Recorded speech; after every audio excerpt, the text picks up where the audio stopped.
Otto, you ready? You ready? You ready to go, son? Where we going? We going to the Oakland Raiders? You ready? So the son, Otto, did not get the dad's gift of gab, clearly. No, that's a cute kid, and we've seen some videos of him playing football. He's good. And absolutely. He's good. No, he's a cute kid. Yeah. AB could take maybe some PR lessons from the young Otto. Like, just flash that more? big smile. Don't say quite as much. People will say nice things about you. Less is more. Yeah, he's not as cute as the kid, though. No. Well, obviously, he's not as cute as the kid. Got a good smile, though. Good stuff there. All right, time for stories to start your morning, sponsored by Gillette Clear Gel. Now that former Steeler Antonio Brown is settled, attention turns to former Steeler Le'Veon Bell. Rumors are flying about as free agency approaches. Derek Carr started following Bell on Twitter after the Raiders traded for AB. Nick, you think Bell could sign in Oakland?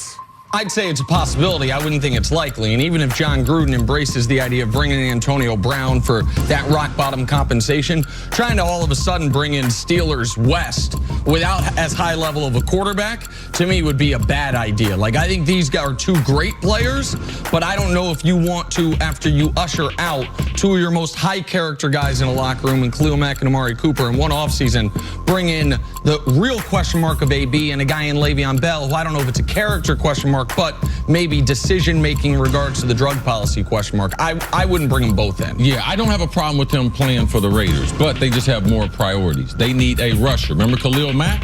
Yeah. That big gap that he left in the defense, it's still there. They still need a playmaker, safety. So they still have a number of problems, offensive line. So running back, potentially a quarterback, it's one of many needs, but I wouldn't have a problem with them playing together. It's just not the best fit.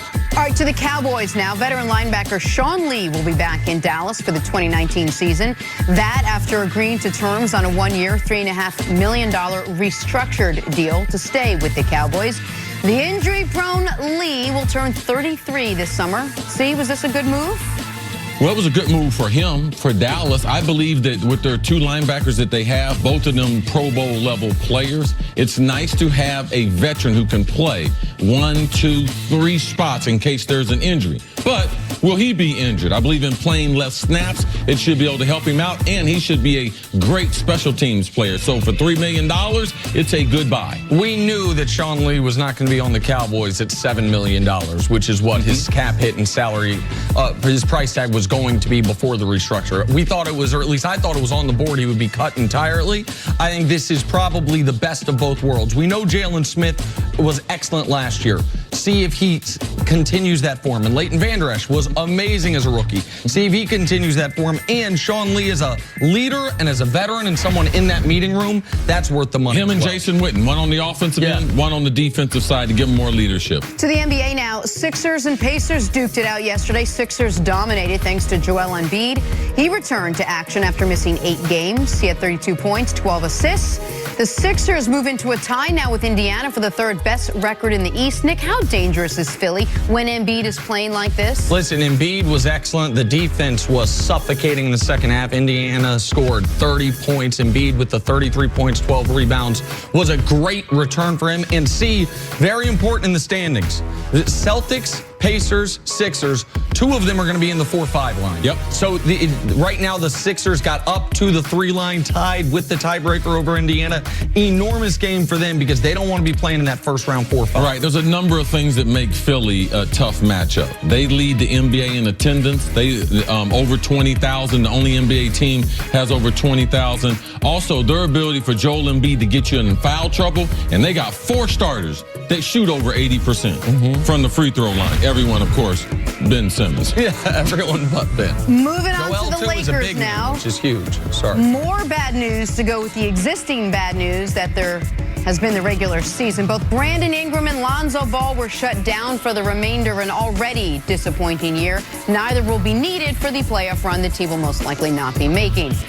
Nick, what does this mean for the Lakers now moving forward? All right, so the Ingram thing is a real big problem, and it's a scary injury, and I understand. Listen, it's deep vein thrombosis. It's blood clot, and it's a blood clot in his arm and his shoulder area as opposed to in his leg, which is more typical. They reportedly caught it early. They think they can deal with it. Serena Williams had a blood clot, came back as fine. Chris Bosh had bad blood clots, and it ended his career.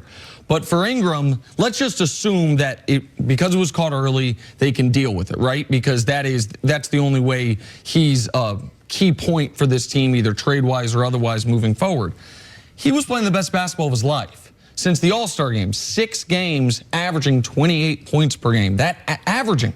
That after throughout the first year and a half of his career. Never had more than 26 only eclipsed 26 points one time. And so I had said last week that one of the few bright spots for the Lakers was, with the season falling apart, the Anthony Davis trade, they had a more attractive package put together because they were going to have a lottery pick, a good lottery pick, and Ingram was looking better and better. And now for Ingram to have a real question mark about, can he be the centerpiece of a trade when he has this injury, when he has this condition, if you will, and can't have 16 games of that level of production. Instead, it could just be an outlier. That's bad news. And for Lonzo, what if the Lakers defense all of a sudden went back to being a top 12 defense when Lonzo came back? You could just say, all right, look, it was a Lonzo effect defensively, which makes him a more attractive trade piece. Instead, they won't see him on the court this year. So this is way worse news than the 5-game losing streak or anything else going on with the team. These 2 young players not playing again this year is a big deal and potentially hugely problematic for them in the trade market. And if they decide to trade them, they can never say that they know what kind of players they're going to be. If they do put them in a trade, they'll be giving up on them early. You mentioned Ingram playing the best basketball of his career. They also, from the injury standpoint, what if they get lucky? What if they can't move Ingram? They get another free agent to come join LeBron, and then Ingram is able to pick up where he left off next season because of the injury that he can't get traded. Unfortunately for him, it's bad timing. But also, with Lonzo out, with Ingram out, Kuzma's hurt. That's why I sit LeBron. I sit him on out. Like, why waste those minutes? You can't even justify, oh, well, the young guys, they're getting more chemistry, more time on the court. No, you're putting minutes onto a superstar that you're going to need those minutes. Right? I would actually be trying to tank right now to try to get the highest probability of winning the lottery so that I might be able to get Zion also. And when you bring up the lottery, people should understand the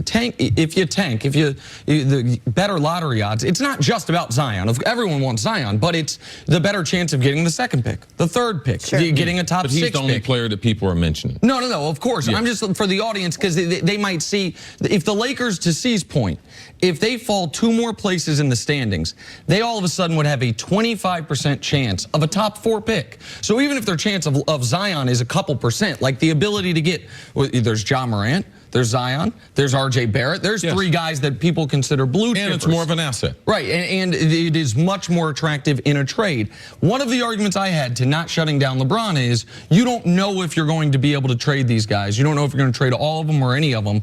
So more court time with him with these young players is relevant. That, of course, players aren't even on. Right, that's now out the window. Like, that is, we didn't know at the time Ingram was going to have any type of serious situation, and it was being reported they thought Lonzo might be back this week. They're now both done for the year. So that argument as to why LeBron should play doesn't qualify, because LeBron playing with the Caruso and Jonathan Williams, Mo Wagner, that's irrelevant. Quick question about Lonzo Ball. If we have some semblance of an idea of who Ingram was, especially since we've seen him after the All-Star break, is the jury still out on Lonzo Ball? He's missed a big part of this season. He seems to be kind of injury prone.